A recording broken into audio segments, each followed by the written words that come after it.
भारत और नेपाल के बीच सीमा विवाद को लेकर तनाव बना हुआ है और इसी बीच नेपाली प्रधानमंत्री बालेन शाह ने फिर एक बार ऐसा बयान दे दिया है जो इस तनाव को और भी ज़्यादा बढ़ा सकता है। नेपाली प्रधानमंत्री बालेन शाह ने अपने नए बयान में कहा कि भारत के साथ लिपुलेख, कालापानी और लिम्पियाधुरा जैसे विवादित क्षेत्रों से जुड़े मुद्दों को बातचीत और कूटनीति के प्रयासों से सुलझाया जाएगा। लेकिन इसके साथ ही बालेन शाह ने ये कह दिया कि इस विवाद के समाधान के लिए नेपाल ब्रिटेन की सरकार को भी इस बातचीत में शामिल करने जा रहा है। बालेन शाह का कहना है कि ये सीमा विवाद ब्रिटिश इंडिया के दौर से जुड़ा हुआ है, इसलिए समाधान खोजने की प्रक्रिया में ब्रिटेन की सरकार से भी बातचीत की जाएगी। दरअसल मार्च में हुए चुनाव के बाद सत्ता संभालने वाले बालेन शाह ने संसद को संबोधित करते हुए ये बड़ा बयान दिया है। जब उनसे एक नेपाली सांसद ने इस मुद्दे पर सवाल पूछा और उनका पक्ष जानने की कोशिश की, तब उसी सवाल के जवाब में बालेन शाह ने कहा कि नेपाल पहले ही भारत को एक आधिकारिक कूटनीतिक नोट भेज चुका है और भारत की ओर से उसका जवाब भी प्राप्त नेपाल को हुआ।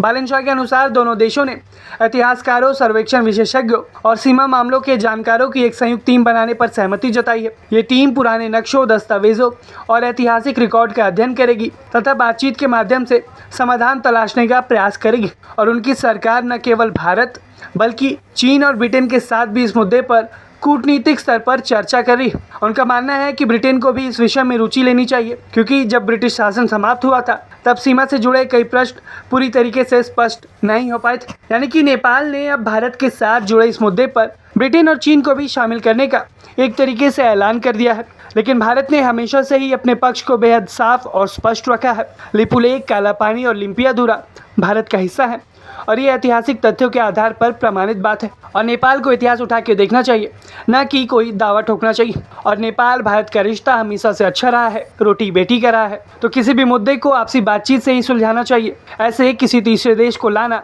आपसी तालमेल को और भी ज़्यादा खराब कर सकता है। बालेन शाह के प्रधानमंत्री बनने के बाद से ही भारत और नेपाल के रिश्तों में तनाव बढ़ता जा रहा है और अब ऐसे में बालेन शाह का ये नया बयान इस तनाव को और भी ज़्यादा बढ़ा सकता है। एक और बालेन शाह ने इस बात को स्वीकारा है कि भारत और नेपाल के बीच बातचीत से मुद्दे सुलझाए जाएंगे, लेकिन वहीं दूसरी ओर उन्होंने ब्रिटेन और चीन जैसे देशों को इन मुद्दों में होने वाली बातचीत में शामिल करने की बात रख दी है, जो कि विवाद का कारण बन सकती है। अब आगे ये देखना होगा कि भारत की ओर से इस बयान पर क्या प्रतिक्रिया देखने को मिलती है। भारत क्या कुछ कहेगा, यह हम आपको आगे खबरों के माध्यम से बताते रहेंगे। आप बालेन शाह के इस बयान को कैसे देखते हैं, हमें कमेंट बॉक्स में ज़रूर बताएं।